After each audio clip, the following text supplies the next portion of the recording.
Dr. Darby here, just going to dive further into the disc of their spine, and this video is going to be all about the disc and movements that can lead to injury and what we can do to minimize that.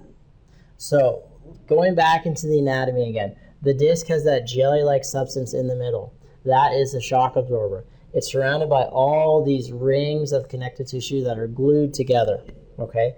So those connective tissue rings are actually formed of fibers oriented in different directions. This is actually a beautiful and excellent design for movement. It lets us do so many cool things because these the different directions of fibers prepare us and stabilize us in different directions. And so we have fibers that go up and down, across, and diagonal. So the up and down ones stabilize us when we're bending. And so when we bend to one side, there's an area under tension. And so these tissues, they are strongest under tension. If there is tension in the system, the tension is able to resist that disc material getting pushed out to that side. And so say we're bending this way, these fibers, those vertical fibers, get stretched tight. That tension helps protect against that disc trying to escape out this direction. And so then we have these fibers that run horizontal or transversely. They protect against load. And so when we push weight down on the spine, or we pick up weight, or just even maintaining our own posture and gravity, these fibers are going to create tension to help prevent the disc from expanding and getting that disc material out in all different directions. And so the spine is actually a very, very strong structure. I like to exercise. One of the things I like to do is kind of lift really, really heavy things. I myself, I've lifted over 400 pounds from the ground before because my spine is very, very strong. And your spine can be too. We just have to make sure that it's well aligned and that you're moving well.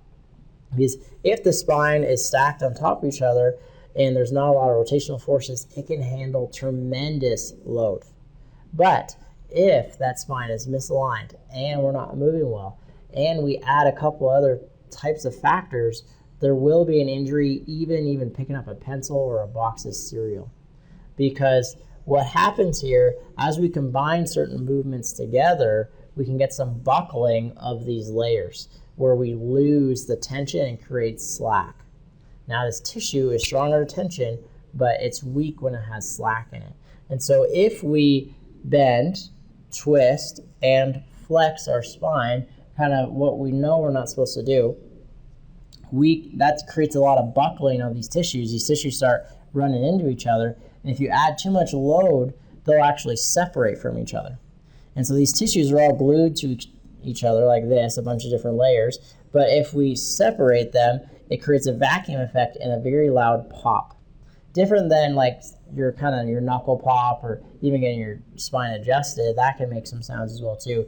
This will be a little bit different of a sound, and it's very characteristic of a disc injury. And you've probably heard that class, like, oh, I bent over first thing in the morning and I heard that loud pop in my back. That's what this is describing. This is describing these layers separating. And now once these layers separate, there's a buckle in that tissue and it's no longer as strong as it once was. So we want to prevent these, okay? And so we don't want to do that bend, flex, and twist because that's making us go into an area of weakness. With that said, if we have misalignments in the spine, we may be going into this relatively easily because the spine is already in a or bad position. And so when we combine a misalignment with our everyday movements, we can even get disc injuries.